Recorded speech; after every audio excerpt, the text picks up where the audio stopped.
Bonjour, alors il m'appartient de dire un petit mot de conclusion. La conclusion, je ne l'ai pas préparée parce que, au fond, je voulais rester dans la découverte et écouter ce qui allait être dit. Donc ça me paraissait difficile de préparer quelque chose avant. Alors, il y a des choses auxquelles je suis attaché.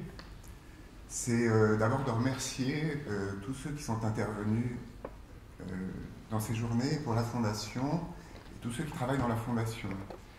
Alors, je ne sais plus où il est, mais il doit y avoir Marc Tardieu quelque part. Je voudrais remercier le Conseil scientifique du travail d'organisation de ces journées, avec Marianne, Nathalie, Pierre-Guy au sein de la Fondation et quelques autres, Mélanie qui est tout au bout là-bas. Je voudrais donc les remercier de ce travail, je voudrais remercier tous les intervenants, et puis je voudrais vous remercier d'être là. Voilà, donc ça c'est le premier mot de remerciement que je voulais dire. Et puis j'ai entendu des choses un peu bizarres. J'ai entendu des choses un peu bizarres qui étaient, on a parlé de médecine, on a parlé de rééducation, mais on a parlé aussi d'économie. Et on a dit, il n'y a pas de moyens, ou les moyens sont limités, ou on ne peut pas ceci, cela, mais j'ai aussi entendu Jean-Charles Picot hier qui disait, mais avec la désorganisation de nos moyens, quand on fait nos analyses de mortalité, on est amené à se poser des questions sur tel comportement, sur le fait que dans l'équipe, on n'avait plus la personne qui savait, qui était compétente, qui était préparée. J'ai vu des très bonnes nouvelles dans le champ de la rééducation. Il y a deux jeunes maîtres de conférences des universités que vous avez écoutés aujourd'hui. Ils sont Michael Dinomet et puis toute la Bretagne et l'Ouest qui est riche de nouvelles compétences. Il va y en avoir, si j'ai bien compris, à Lyon. Mais j'ai vu des gens d'autres régions qui sont venus me dire, mais moi j'étais rééducateur pédiatrique et finalement les postes de rééducation pédiatrique sont supprimés. J'ai vu un médecin qui est venu me dire, mais on supprime nos temps de coordination. Et donc, je suis tout à fait conscient de cet aspect économique. Et puis Mathieu, qui était là dans la salle, me disait, mais tu sais, moi je suis en Angleterre, en fait ça se passe différemment parce que là-bas, tous les médecins, tous les soignants sont employés par le système de santé. C'est pas pour les familles qu'on décide, c'est en référence à un système national qui décide. Et je ne suis pas contre l'économie, mais simplement il faut faire de la bonne économie. Il faut faire de la bonne économie. Comment est-ce qu'on utilise bien nos moyens? Est-ce que c'est quand on laisse un enfant devenir handicapé parce qu'il n'y a pas eu les moyens au bon moment dans le service de néonatologie? Est-ce que c'est quand on ne va pas lui permettre de poursuivre sa scolarité dans de bonnes conditions ou d'avoir accès aux soins dont il a besoin? Est-ce que ça va être plus économique pour la société? Alors, autre chose que j'ai entendu, qu'on a essayé d'encourager dans le travail de la Fondation, c'est au fond qu'on mette l'accent sur une culture de l'évaluation. Et je l'avais invitée, mais je ne pense pas qu'elle ait pu venir, c'est Elisabeth Zuckman, que certains d'entre vous connaissent, qui a beaucoup travaillé dans le champ du polyhandicap.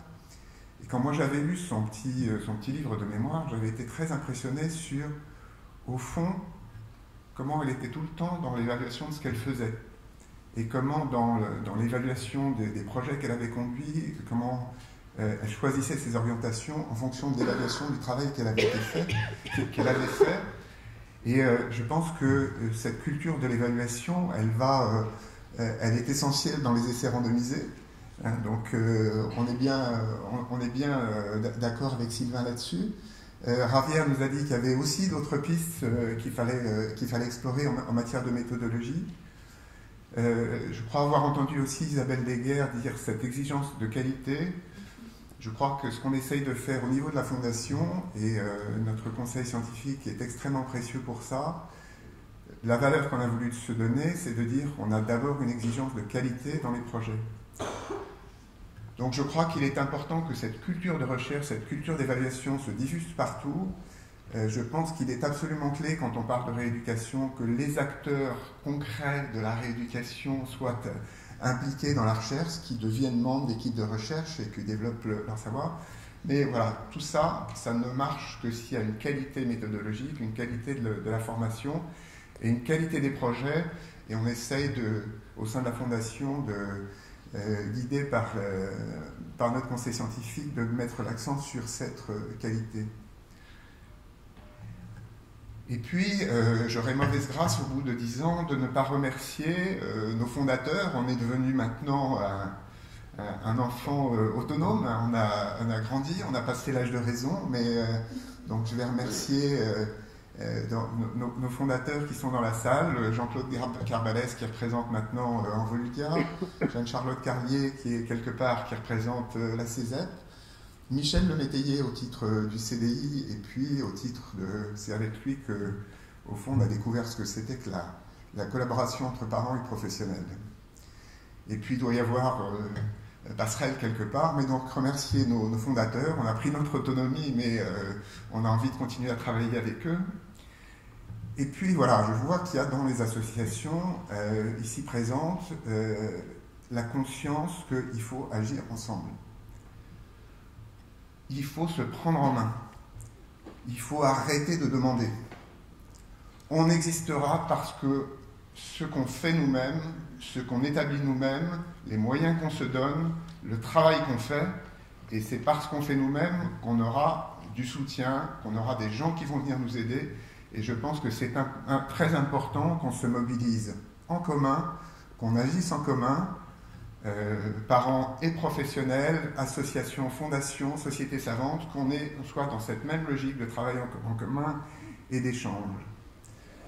Et puis, pour conclure, donc je vais remercier déjà tous nos donateurs, tous ceux qui nous soutiennent, mais je vais reprendre une petite phrase d'Hervé Henry. Il m'a expliqué à la pause qu'elle n'était pas tout à fait de lui, puisqu'il m'a dit qu'elle était d'un poème de Goethe, et je trouvais qu'elle s'appliquait très bien à notre situation, et une citation qui s'appliquait bien à notre situation. Et je voudrais conclure là-dessus pour vous inviter à nous rejoindre et à ce qu'on fasse le maximum ensemble. C'était une belle citation. Au commencement était le verbe.